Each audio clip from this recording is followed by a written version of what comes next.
Dust burned her eyes as the rope cut into her wrists.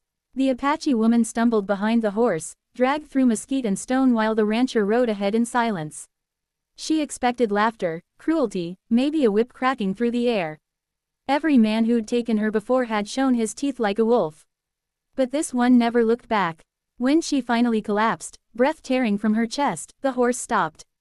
He dismounted, kneeling beside her without a word. She flinched, waiting for pain. Instead, he sliced the rope with a small blade and gently lifted her. His hands were rough, calloused, but careful. He gave her water from his canteen, holding it to her cracked lips. She drank like it might be her last day alive. His eyes weren't cold, they were tired, burdened. He wrapped a blanket around her shoulders and helped her onto the saddle in front of him. No chains, no threats, only silence and the long road to his ranch. Fear still lived in her chest, but confusion crept in beside it. This wasn't the monster she imagined. The ranch came into view at sunset, a lonely house standing against endless land. She expected guards, guns, shouting men. There was none of that. Just wind and the cry of distant birds. He helped her down slowly, as if she might break. Inside, he lit a lamp and pushed a plate of food toward her. She stared at it, suspicious. Meat, bread, warm. He stepped back, sat across the room, giving her space.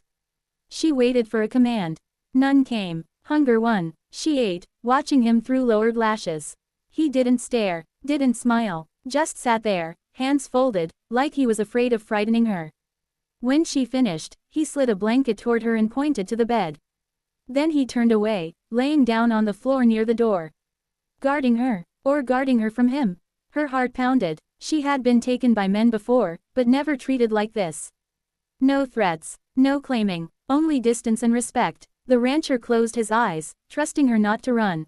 She lay awake, wondering what kind of man drags a woman across the desert just to give her a bed. Morning light spilled through the window. She was still there. He hadn't touched her. He rose, made coffee, and offered her a cup. Their eyes met for the first time. She expected hunger in them. Instead, she saw regret. He finally spoke, voice low and steady. He told her bandits were hunting her tribe, using her as bait. He dragged her away to keep them from following. He said he had no love for violence, only a promise to an old Apache friend he once saved. She listened, fists clenched, weighing truth from lies. His words carried no pride, only duty. He showed her the scars on his arms, marks from past fights, from choices that haunted him. I ain't your enemy, he said. But I don't know how to save you, gentle. Something broke in her chest. No man had ever admitted weakness to her. She realized the dragging wasn't cruelty, it was desperation. Outside, he saddled a horse and untied a second one for her. You can leave anytime, he said. The rope he once used lay forgotten on the ground. She stood at the fence, the open land calling her name. Freedom was right there, but she turned back. The rancher waited, not hopeful, not pleading.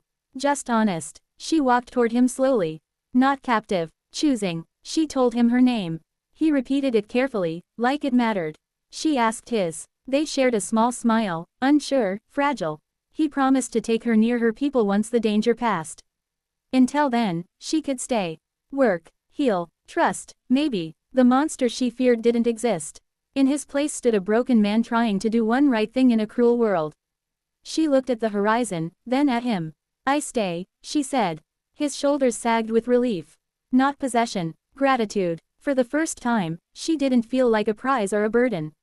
She felt human. The wind moved through the grass like a blessing. Two strangers, scarred by different battles, standing in the quiet. What began in fear was turning into something neither expected. Not love, not yet, but respect, and sometimes, that's where real stories begin.